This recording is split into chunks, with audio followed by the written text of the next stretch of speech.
Page number आ जाओ 5.96 पे, page number 5.96, question number 3 देखो आप लोग।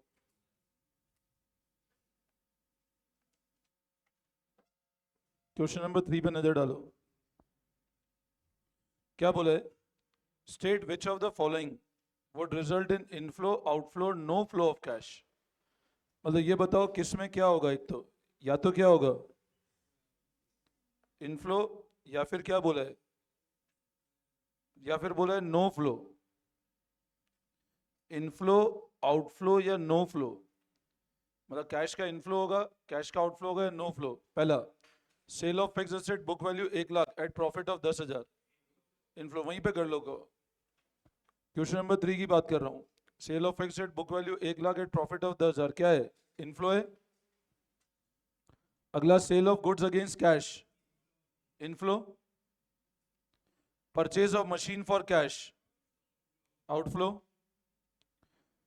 Purchase of land and building for 10 lakh, consideration paid by debenture. अब ध्यान समझना, लैंड एंड बिल्डिंग खरीदा 10 लाख का और पेमेंट किया अपन ने डिबेंचर्स के थ्रू।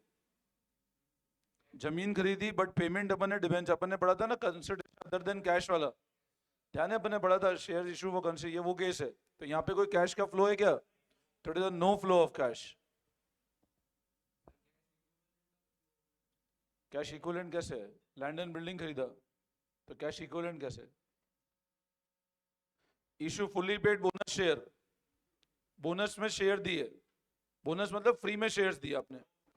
बोनस मतलब क्या होता है? जैसे मान लो एक कंपनी ने शेयर इशू किए, अब बोनस मतलब क्या होता है? फ्री में शेयर्स देना, तो it is again no flow, कोई फ्लो नहीं है कैश का। बोनस मतलब फ्री में शेयर दिया आपने।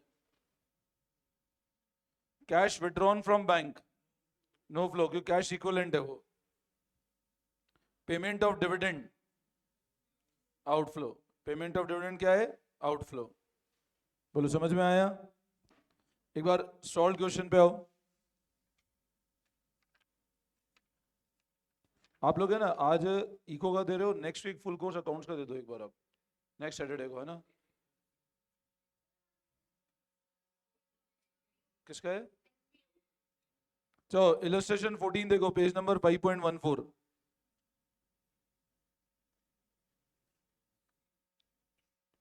इलस्ट्रेशन नंबर 14 देखो, पढ़ो। State which of the following would result in inflow outflow no flow of cash and cash equivalent. पहला, sale of fixed asset book value 50,000 at a loss of 5,000। अब भले अपन ने book value 50,000 का था और कितने लॉस पे बेचा? 5,000 का भले लॉस हुआ है, तब भी है तो इनफ्लो है ना 45,000 का, तो it is the inflow. Purchase of inventory for cash, outflow. Purchase of fixed asset against issue of shares, no flow. Cash receive from debtor, inflow. Issue of fully paid bonus share, no flow. Sale of marketable security, now marketable security मतलब cash equivalent, तो again no flow, it is again no flow. अगला, declaration of dividend. अब पता है declaration of dividend basically क्या होता है? जब तुम कंपनी लॉ पढ़ोगे तो वहां पे तुम लोग ये डिस्कस करोगे कि कंपनी लॉ में क्या होता है, जब भी कंपनी डिविडेंड डिक्लेयर करती है तो once the dividend is declared it is to be paid within 30 days. मतलब डिविडेंड डिक्लेयर किया तो 30 दिन के अंदर कंपनी को पेमेंट करना होता है। जनरली डिक्लेयर करने पे आउटफ्लो होता नहीं है, बट ये आप रीजन देखोगे नीचे, तो declaration of dividend means shareholder have approve the dividend. Approve मतलब हो चुका है लगभग लगभग फाइनल, बस कितने दिन पेमेंट करना है अपने को? 30 दिन में। तो एक तरह से ये क्या है? आउटफ्लो, क्योंकि वो नॉर्मल डिक्लेरेशन में आउटफ्लो नहीं हो रहा है, बट क्योंकि ये कंपनी की रिक्वायरमेंट है कि 30 दिन में पेमेंट करना है, इसलिए उसको क्या मान लिया इन्होंने? आउटफ्लो। अगला, writing of bad debt against provision for doubtful debt, पढ़ा था, ध्यान है अपन ने? बैड डेट को राइट ऑफ करना प्रोविजन से, 11 में पढ़ा था ना अपन ने? क्या एंट्री करते थे बताओ? बैड डेट को राइट ऑफ करना प्रोविजन से, PFDD to bad debt. Bad debt होते थे bad debt to debtor, PFDD से राइट ऑफ करना। अच्छा, प्रोविजन से राइट ऑफ कब करते थे बताओ? अच्छा, अगर मान लो प्रोविजन में बैलेंस नहीं हो तो कहां से राइट ऑफ करते हैं? गुड। प्रोविजन में बैलेंस नहीं हो कहां से राइट ऑफ करेंगे?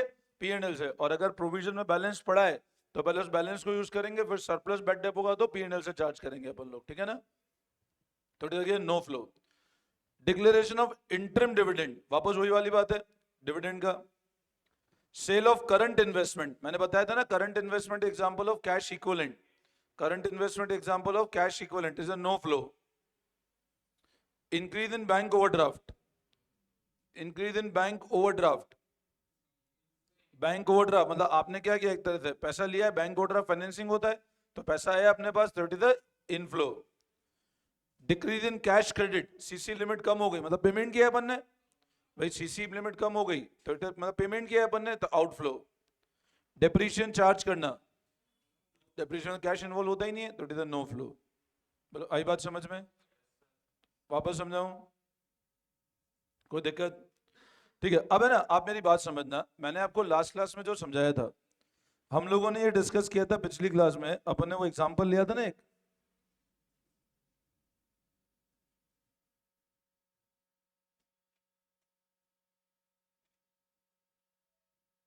मैंने आपके सामने एक एग्जांपल लिया था कि अज्यूम करो मॉर्निंग में कोई पर्सन निकला 3,000 रुपए कैश लेकर के, और शाम होते होते मान लो हो गए लेट से 4,000 रुपए। तो आपसे मैंने पूछा 1,000 रुपए बढ़ने का कारण क्या है, तो आपने बताया सर 1,000 रुपए बढ़ने का कारण हो सकता है डिटर से गुड सेल की हो सकता है हमने लोन लिया हो सकता है हमने असेट बेचा हो सकता है चोरी हो गया हो, या हम चोरी करके ले आए। अच्छा मेरे को बताओ, डेटर को गुड्स बेचा और या डेटर से पैसा आया, गुड्स बेचा कैश में, कौन सी एक्टिविटी है? आप बोलोगे सर ये ऑपरेटिंग एक्टिविटी। लोन लिया, लोन लेना, लोन लेना कौन सी एक्टिविटी है? फाइनेंसिंग है ना। असेट बेच करके पैसा आया, चोरी करी, अब ये कौन सी एक्टिविटी? हाँ पैसा तो आया ना, बोले चोरी करी हो, फाइनेंसिंग। चोरी करना फाइनेंसिंग है, ऑपरेटिंग, रोज का काम ही है चोरी करना। हाँ बोलो, चोरी करके पैसा आया, ऑपरेटिंग है क्या? इन्वेस्टमेंट है? नहीं। फाइनेंसिंग है? नहीं। तो अब ये कौन सी एक्टिविटी बताओ, कौन सी एक्टिविटी है? इसको बोलते हैं एक्स्ट्रा ऑर्डिनरी एक्टिविटी। सो क्या बोलते हैं? एक्स्ट्रा ऑर्डिनरी, मतलब जो बच्चा एक्स्ट्रा ऑर्डिनरी वो ऐसे काम करता है। तो ऐसी एक्टिविटी जो ना तो ऑपरेटिंग है, ना इन्वेस्टिंग है, ना फाइनेंसिंग है, वो जाती है कौन सी कैटेगरी में? Extra ordinary activity. Getting my point? तो अब लिखो next, extra ordinary activity.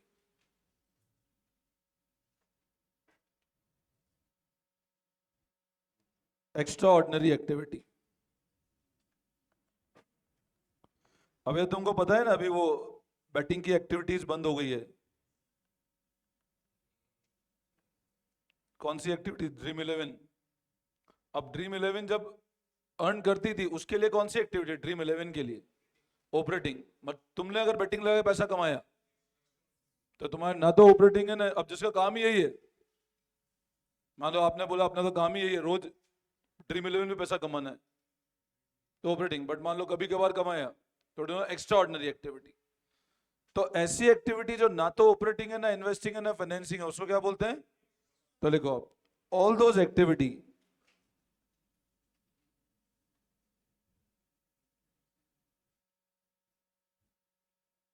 which are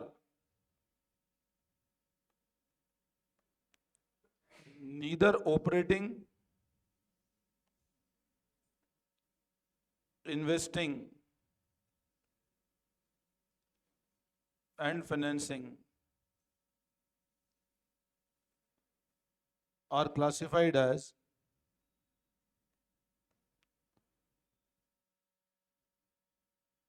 extraordinary activity। जो ना तो ऑपरेटिंग है, ना इन्वेस्टिंग है, ना फाइनेंसिंग है, उसको किस में डालते हैं हम लोग? एक्स्ट्रा ऑर्डिनरी एक्टिविटी में।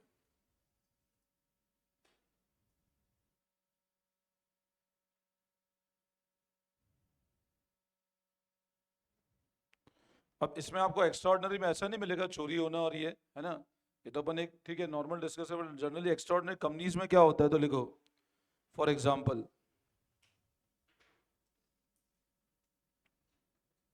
मान लो कंपनसेशन मिला, compensation received on earthquake disaster, भूकंप आया और कंपनसेशन पे करना पड़ा है, कंपनसेशन मिला, तो एक्स्ट्राऑर्डिनरी एक्टिविटी।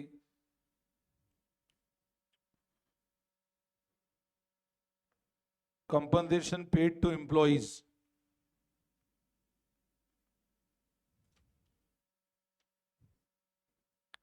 वीआरएस स्कीम, या उनने स्ट्राइक कर दी, मान लो एम्प्लॉय ने स्ट्राइक करी, आपको उनको कुछ पैसा देना पड़ गया, तो एक्स्ट्राऑर्डिनरी एक्टिविटी एटसेट्रा। ये तुम पढ़ोगे तो आइडिया लग जाएगा तुमको, है ना। अपन जैसे जैसे क्वेश्चन करेंगे आपको अपने आप पता पढ़ के पता लग जाएगा ये एक्टिविटी कौन सी है, एक्स्ट्राऑर्डिनरी एक्टिविटी। तो वो सारी एक्टिविटी जो ना तो ऑपरेटिंग, इन्वेस्टिंग, फाइनेंसिंग और सब किस में क्लासिफाई होती है बच्चों, extraordinary activity. But they are neither operating, investing, financing and classify under which head, extraordinary activity. बोलो यहां तक कोई डाउट?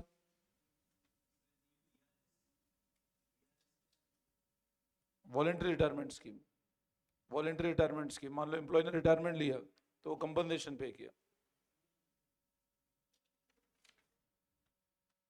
तो था ना। आज मान लो किसी बच्चे ने कहा वॉलेंट्री क्लास नहीं अटेंड करनी, मैं आ रहा था तब दो बच्चे मेरे को दिख रहे थे अपनी क्लास के, मेरे आगे चल रहे थे अभी, फिर सेंटर आते वो उधर कहीं टर्न करके पता नहीं आए नहीं अभी तक क्लास में, तो वो वॉलेंट्री क्लास मिस करना मतलब। आई बात समझ में? नया ना सो पीछे कहाँ बैठ गया? चलो समझ में आया? कोई डाउट? यहां तक कोई कंफ्यूजन? ठीक है, अब लगाओ नेक्स्ट हेडिंग।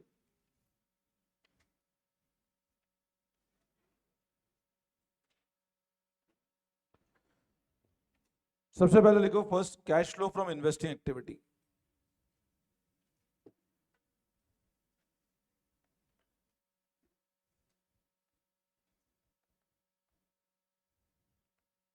ना what do mean word investing activity, बताओ क्या होता है इन्वेस्टिंग मतलब? अभी अपन ने डिस्कस किया वो सारी एक्टिविटी जो सेल और परचेज ऑफ असेट से रिलेट करती है वो इन्वेस्टमेंट होता है ना। असेट बेचना, असेट खरीदना, डिविडेंड आना, रेंट आना, ये सब कौन सी एक्टिविटी है? इन्वेस्टमेंट एक्टिविटी, ठीक है। अब इन्वेस्टिंग एक्टिविटी का बेसिक लॉजिक और बेसिक कंसेप्ट क्या है देखो समझना आप। आप आ जाओ पेज नंबर, एक बार बुक में आ जाओ, पेज नंबर 5.103,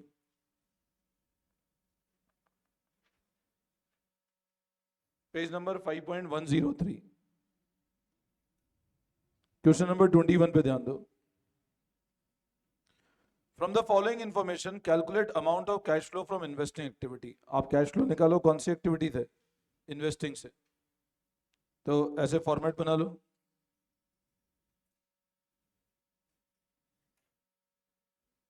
ये क्वेश्चन में 2 लाइन के फॉर्मेट बनाना, बिल्कुल छोटा सा क्वेश्चन है।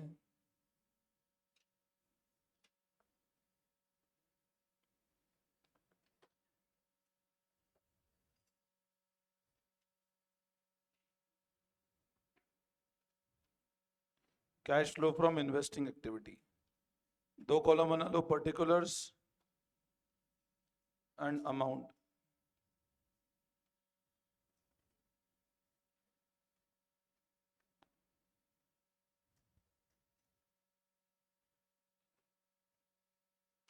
स्टार्ट करें? पढ़ो देखो क्या गिवन है। Acquired machine for ₹10 lakh paying 10% immediately in cash. 10 lakh की मशीन खरीदी और 10% कैश में पेमेंट किया। अच्छा बताओ, मशीन खरीदना कौन सी एक्टिविटी का पार्ट है ना? और बोल रहे 10 लाख में 10% कैश में दिया, तो 1 लाख कैश। अच्छा बताओ, आउटफ्लो है इनफ्लो है? मशीन खरीदी, 1 लाख दिया, आगे क्या बोल रहा है? बाकी का पेमेंट ड्राफ्ट के थ्रू दिया जो 3 महीने बाद देना है, मतलब बिल पेबल एक तरह से, बाकी का पेमेंट एक तरह से बिल पेबल है। तो अब मेरे को एक बात बताओ, आपका इमीडिएट कैश आउटफ्लो कितना हुआ? 1 लाख का। तो कैश आउटफ्लो है कि इनफ्लो है? आउटफ्लो। तो यहां लिख दो परचेज ऑफ मशीन।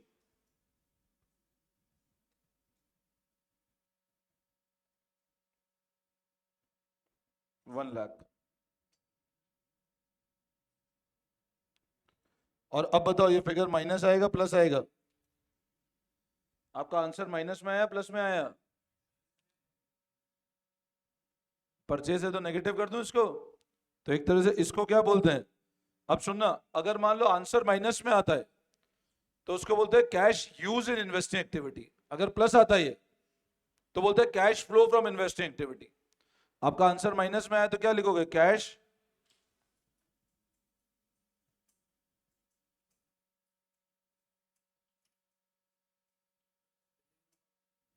पॉजिटिव में आएगा ना। अगर मान लो अपन ने कोई बेचा होगा एसेट, पैसा आया, अपन अभी आगे डिस्कस करेंगे, पॉजिटिव भी आएगा, तो फर्स्ट केस है। अभी आगे अब मान लो अपन ने कोई एसेट साथ में बेचा भी हो, पैसा आ भी तो सकता है, अभी अगले वाले केस में आ ही जाएगा आपका ना।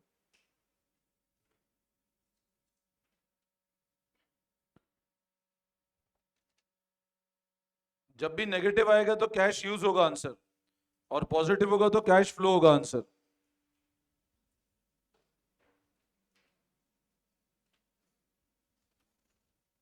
कोई डाउट? अच्छा अब है ना, मेरे को एक बात बताओ, यहां तक कोई दिक्कत, कोई कंफ्यूजन? तो एक क्वेश्चन नंबर 28 देखो एक बार। नहीं नहीं वो थोड़े नहीं है, कैश इक्विवेलेंट वो अभी, ठीक है ना। 28 क्वेश्चन पे हो। क्वेश्चन नंबर 28 देखो आप लोग, पढ़ो।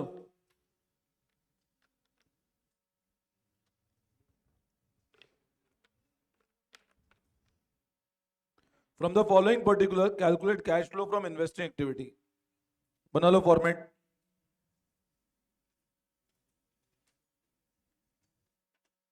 ये एक फॉर्मेट बना लो आप लोग।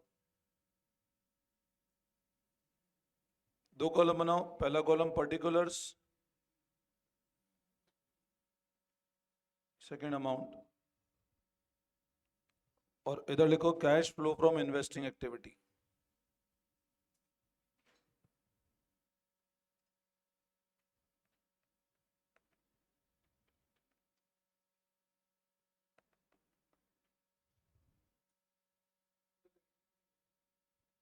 लाइट्स नहीं आ रही, चलो देखो फटाफट देखो। अरे इधर ध्यान दो भाई। देखो कैश फ्लो निकालना है इन्वेस्टिंग से। आप देखो मशीन कितने की परचेज की, तो मशीन परचेज मतलब क्या है? आउटफ्लो की इनफ्लो? तो लिखो आप परचेज ऑफ मशीन।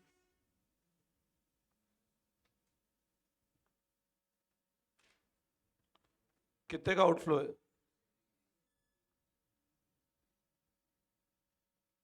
मशीन बेची 2 लाख की, तो लिखो सेल ऑफ मशीन।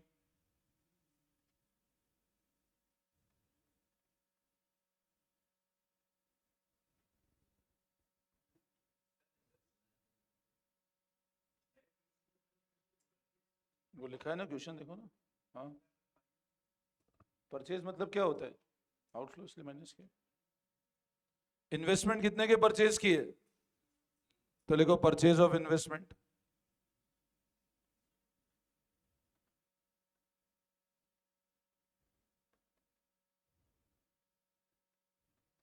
कितने के इन्वेस्टमेंट बेचे, तो लिखो सेल ऑफ इन्वेस्टमेंट। 80,000 पॉजिटिव। उसके बाद गुडविल कितने की परचेज की, तो लिखो परचेज ऑफ गुडविल।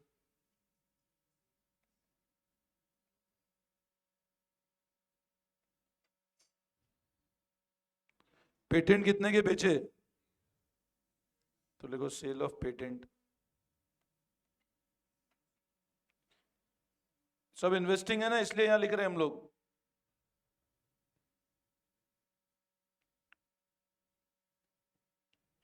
अब एडिशनल इंफॉर्मेशन पढ़ो। Interest receive on debenture held as investment. Debenture जो अपन ने इन्वेस्टमेंट, उस पर इंटरेस्ट आया, बताओ इनफ्लो आउटफ्लो, तो लिखो इंटरेस्ट रिसीव। कितना?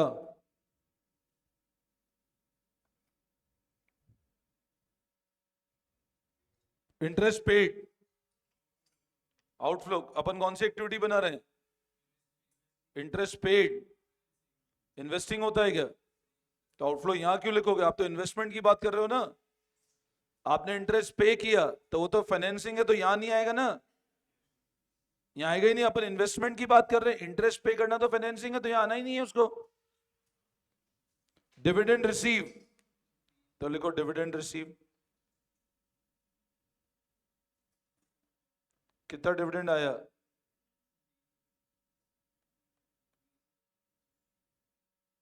डिविडेंड पेड, यहां लिखना है क्या? डिविडेंड पे करना कौन सी एक्टिविटी है? फाइनेंसिंग, तो यहां नहीं लिखना है। A plot of land was purchased out of surplus fund for investment and was let out. आपने एक लैंड परचेज किया सरप्लस फंड से और उसको किराए पे दे दिया, और बोल रहा है उससे किराया कितना आया था? 5,000 या 50,000। तो बताओ, अपन ने जमीन खरीदी और लेट आउट कर दिया कमर्शियल पर्पज के लिए, और किराया आया, तो कौन सी एक्टिविटी है? तो यहां पे लिखो आप रेंट रिसीव। अब निकाल लो कितना आ रहा है ओवरऑल टोटल, निकालो कितना आ रहा है।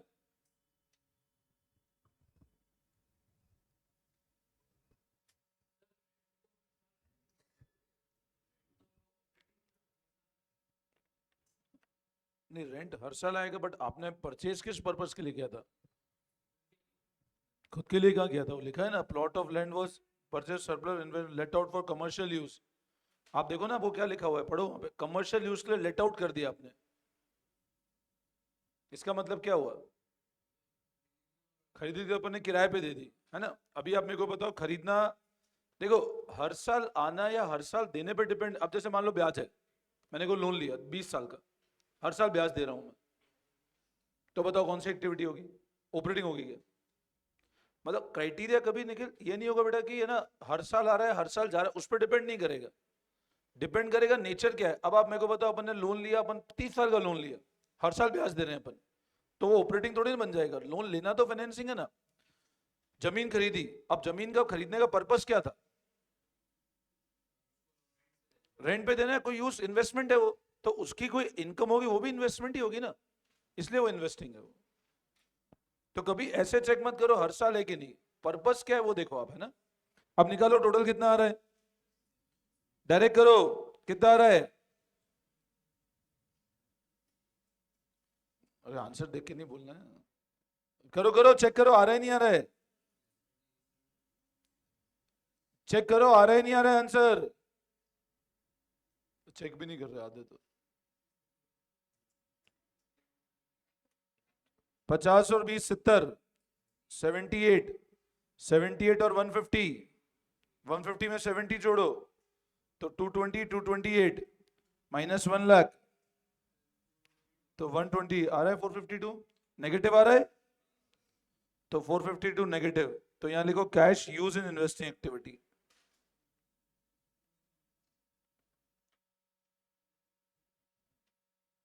Negative 4,52,000।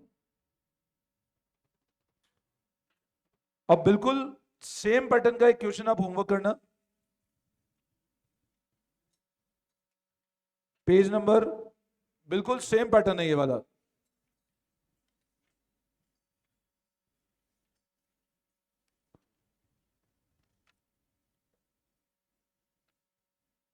Page number 5.48, illustration number 36, page number 5.48, illustration number 36।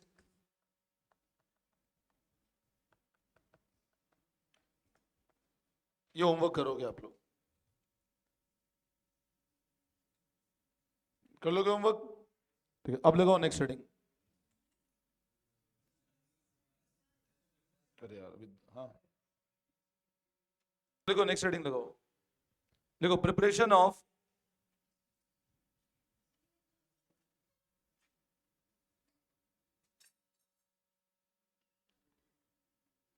Machine account, preparation of machine या एसेट अकाउंट।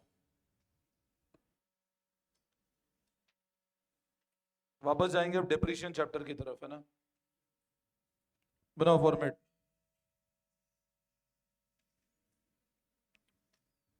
11 में पढ़ा था, ध्यान है डेप्रिसिएशन चैप्टर? अभी याद आ जाए, कोई बात नहीं, नहीं ध्यान है तो।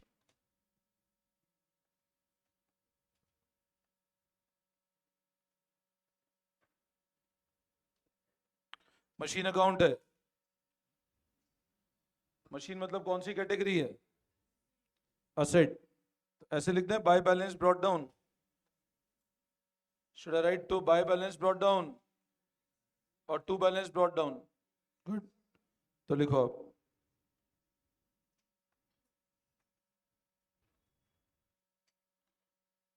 इधर लिखो फिर बाय बैलेंस कैरीड डाउन।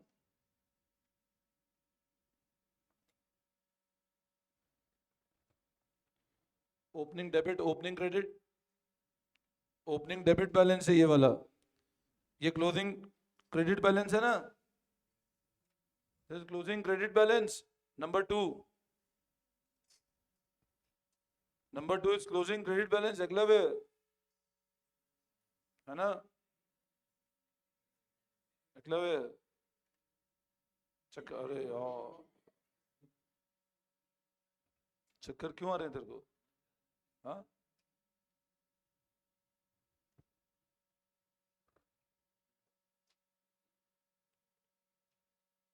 अभी ठीक है तबीयत? नहीं है सही तो अभी तो चालू भी नहीं हुआ टेस्ट। हाँ, और चलो देखो, फर्स्ट सेकंड लिख लिया। अब फर्स्ट मतलब क्या है बताओ? ओपनिंग कौन सा balance? Second is closing debit balance. अब इधर लिखो बाय डेप्रीशिएशन। ऐसे चार्ज करते थे अपन डेप्रीशिएशन। असेट पे डेप्रीशिएशन होगा तो इधर चार्ज होगा। इसको नंबर 3 करके लिखना।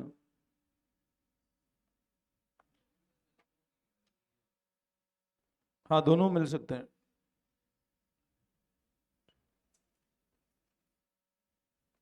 इसका मतलब depreciation charge during the year. Third क्या इंडिकेट कर रहा है? जितना साल भर में डेप्रीशिएशन चार्ज किया। फिर लिखो बाय बैंक, पॉइंट नंबर 4 करके लिखना।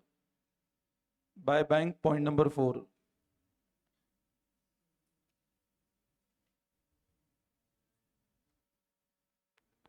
क्या इंडिकेट करेगा? Sale of asset. अच्छा, असेट बेचा तो कौन सी एक्टिविटी है? इन्वेस्टिंग में आउट इनफ्लो है ना, इन्वेस्टिंग में इनफ्लो, सेल ऑफ असेट। फिर लिखो टू बैंक, पॉइंट नंबर 5।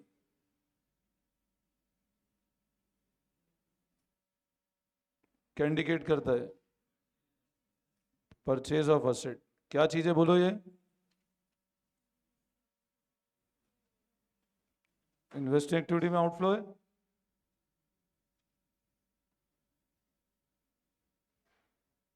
साथ साथ में बनाते जाना एक account.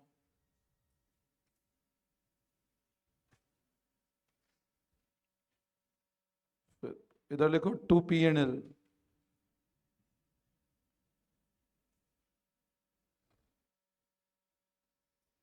Now what does this indicate? To P N L loss entry क्या बनेगी बताओ? Machine to P N L है ना, तो लॉस है कि प्रॉफिट है? पी एन एल क्रेडिट हो रहा है। अच्छा, पी एन एल में क्या पोस्टिंग होगी बताओ? इस एंट्री की पी एन एल में क्या पोस्टिंग होगी बताओ? Machine to P N L gain होगा ना, P N L by machine. ये इंडिकेट क्या कर रहा है? लॉस की प्रॉफिट। तो लिखो नंबर 6,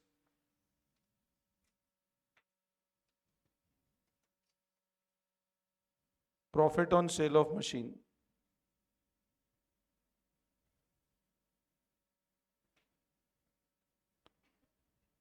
फिर इधर लिखो by P N L 7।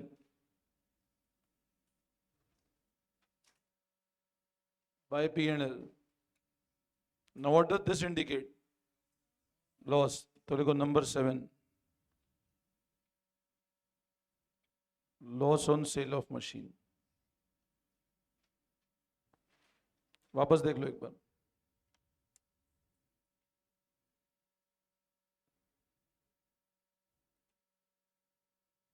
Cost, machine account बनाया, ओपनिंग बैलेंस लिखा, डेप्रिसिएशन चार्ज किया,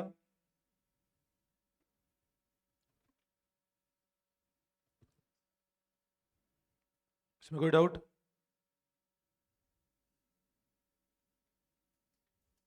कोई दिक्कत?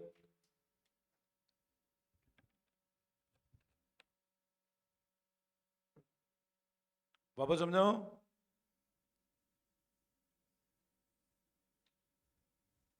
क्लियर है? ठीक है, अब आगे समझो।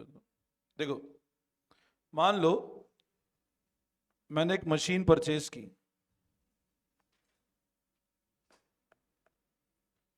लेट से परचेज की 1/4/2022 को,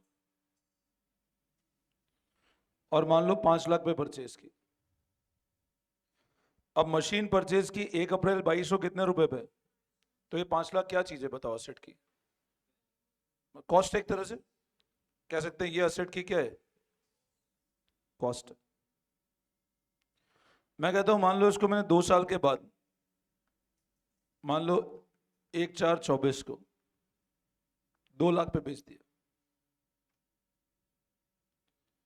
मैंने मशीन परचेज की 5 लाख की, 5 लाख क्या थी इसकी? कॉस्ट थी।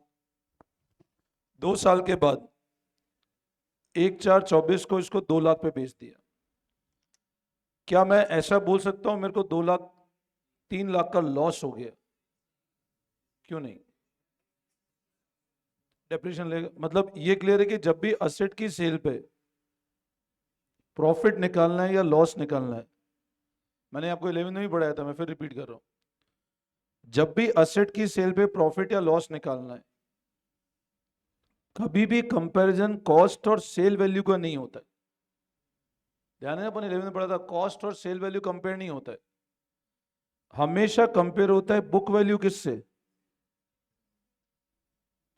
तो whenever on the sale of asset, जब भी असेट बेचोगे और आपको मान लो प्रॉफिट या लॉस निकालना है, तो कभी भी कॉस्ट और सेल वैल्यू कंपैरिजन नहीं होता है, कंपैरिजन हमेशा बुक वैल्यू करते हैं किससे? Now what is meaning of word book value? तो आप बोलोगे सर बुक वैल्यू मतलब होता है असेट की कॉस्ट माइनस डेप्रिसिएशन। अब मान लो मैं कहता हूं इस दिन की कॉस्ट 5 लाख थी, 1/4 की, बेचा 2 लाख पे बेचा, और उस दिन की मान लो बुक वैल्यू 3 लाख की है। 3 लाख की बुक वैल्यू है, कॉस्ट 5 लाख की और बेचा 2 लाख पे। बताओ बुक वैल्यू कितने की है? 3 लाख। बेचा कितने पर? 2 लाख। अब 1 लाख का क्या है बताओ? लॉस है कि प्रॉफिट है? लॉस है। तो कंपैरिजन हमेशा ध्यान रखना will be made of book value with sale value, cost से कभी कंपेयर नहीं होगा। ठीक है, तो लिखो नेक्स्ट लाइन में नोट, लिखो नोट लिखो, लिखो whenever a asset is sold,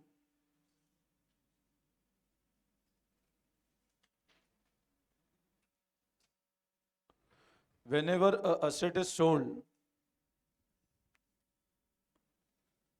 profit oblique loss on sale is calculated by comparing book value with sale value। Book value किससे कंपेयर होती है?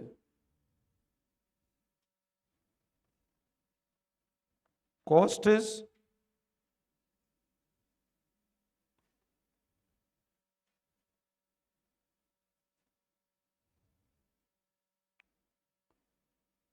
कॉस्ट कभी कंपेयर नहीं होती है। अब लिखो book value equal to cost minus depreciation till date. जब भी असेट बेचेंगे, ये सबको क्लियर है?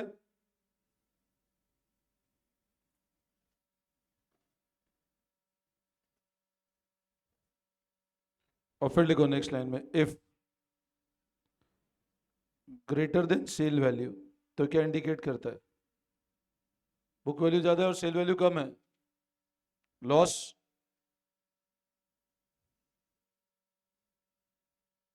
कम है, सेल वैल्यू ज्यादा है, और बुक वैल्यू और सेल वैल्यू बराबर है,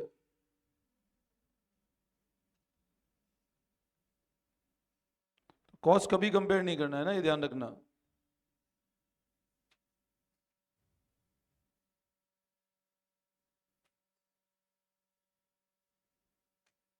इसमें कोई डाउट?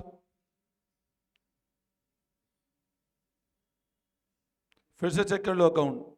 मशीन का अकाउंट बनाया था हमने, this was opening balance, to balance brought down, to bank asset purchase किया, टू पीएनएल, ये क्या इंडिकेट कर रहा है?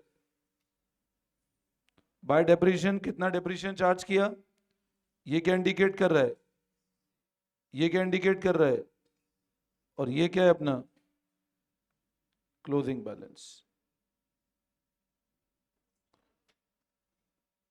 तो जब भी एसेट बेचेंगे प्रॉफिट और लॉस हमेशा कैसे निकालेंगे, किसका कंपैरिजन करेंगे? बुक वैल्यू किससे कंपेयर करेंगे? कॉस्ट कभी कंपेयर नहीं करेंगे। बुक वैल्यू निकालने का तरीका ये क्लियर है?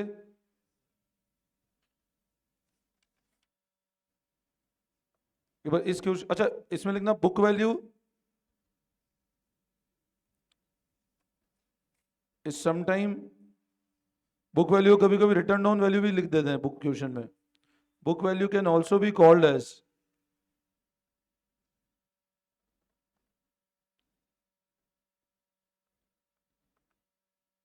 Return down value. Book value कभी कभी रिटर्न डाउन वैल्यू भी बोला जाता है ना।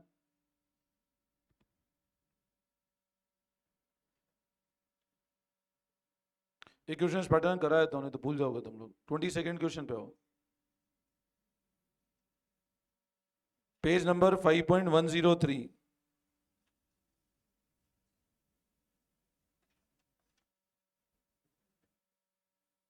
पेज नंबर 5.103, क्वेश्चन नंबर 22 पे ध्यान दो। क्वेश्चन नंबर 22 पे ध्यान दो। Mars limited is the plant and machine whose return down value, return down value मतलब रिटर्न डाउन वैल्यू और बुक वैल्यू एक ही बात है, मतलब उसको राइट डाउन कर करके हम वैल्यू कितनी रह गई आज। अब 1 अप्रैल की है, मतलब बोलो ओपनिंग है क्लोजिंग है? 1 अप्रैल की है, मतलब ओपनिंग है, एंड ऑन 31 मार्च 10,50,000, तो ये कौन सी वैल्यू है? Depreciation for the year was 35,000, depreciation कितना चार्ज किया? In the beginning of year a part of plant was sold for 45,000 which had a return down value of 30,000, मतलब 30,000 का असेट कितने पर बेच दिया आपने? Calculate cash flow from investing activity, बनाओ format.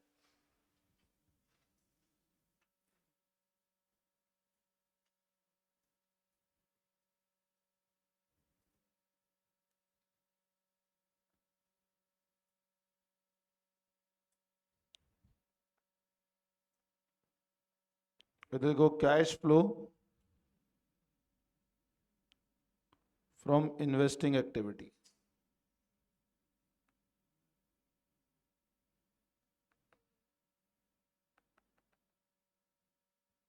And write down working note.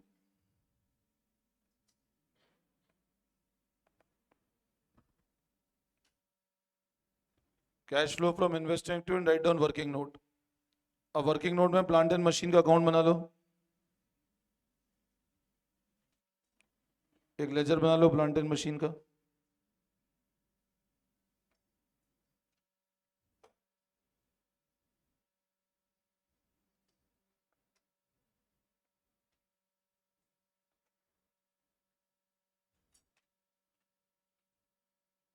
वैसे format में इतना नहीं लिखोगे तो भी चलेगा, पर्टिकुलर अमाउंट भली रहने दो, मत लिखो ये सब, है ना।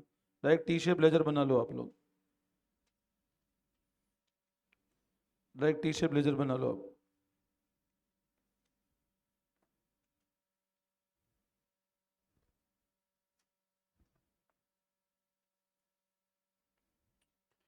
अब मेरे को कैश फ्लो निकालना है इन्वेस्टिंग से, सबने फॉर्मेट बना लिया?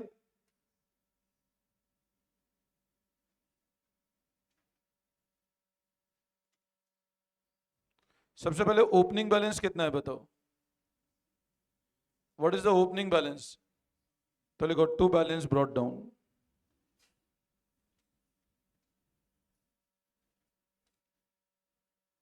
$9,60,000। क्लोजिंग बैलेंस कितना है बताओ, तो लिखो बाय बैलेंस कैरीड डाउन,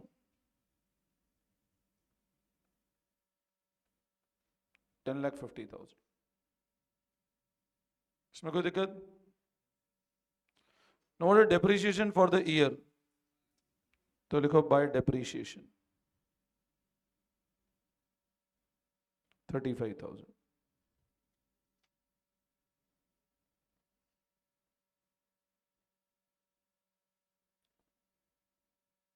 अब बोल रहा है बिगनिंग ऑफ ईयर में पार्ट ऑफ प्लांट बेचा कितने पर, 45,000 पे, तो इधर लिखो बाय बैंक, और उसका बुक वैल्यू 30,000 ही था, तो लिखो टू P&L, प्रॉफिट 15,000।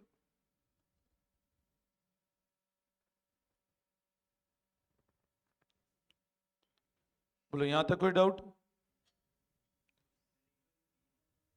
भाई 45,000 में बेचा, 30,000 का असेट था, 30,000 के असेट को 45 में बेचा, तो 15 का प्रॉफिट हुआ, तो 15 का प्रॉफिट बुक कर लिया मैंने।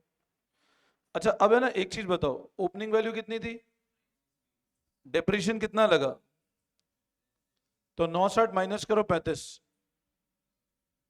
960 में से 35,000 घटाओ, 925, 45 का सेट 45 बेचा, प्रॉफिट कितना हुआ 15, मतलब 30,000 का सेट गया अपने पास से।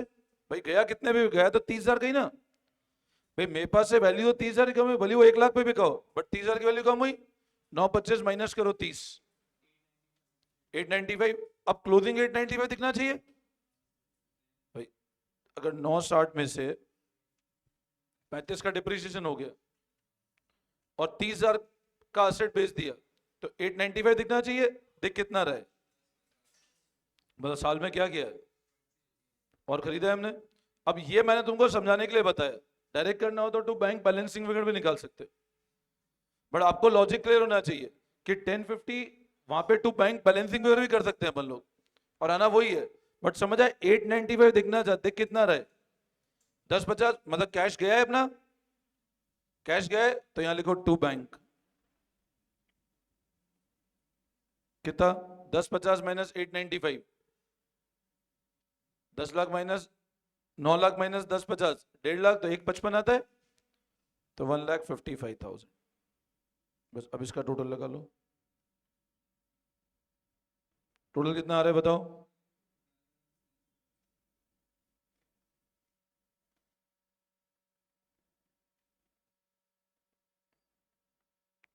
11,30,000 रुपए।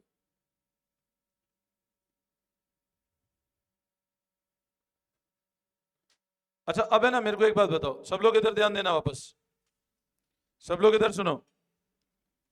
बताओ ये जो चीज है 155, ये क्या है, इसमें कैश कहां कहां अफेक्ट हो रहा है, एक तो यहां अफेक्ट हो रहा है और एक यहां हो रहा है। Now what does this 155 sale? अच्छा परचेज करना मशीन, कौन सी एक्टिविटी में, इन्वेस्टिंग, तो ऊपर जाएगा, तो लिखो परचेज ऑफ मशीन।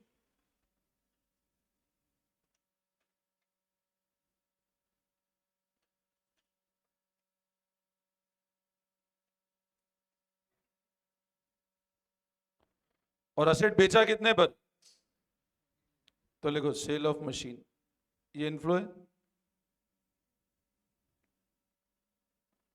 तो नेट कितना बचा बताओ, ये क्या चीज है,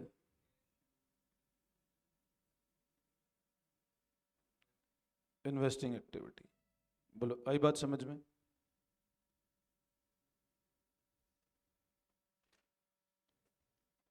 समझाओ, एनी डाउट?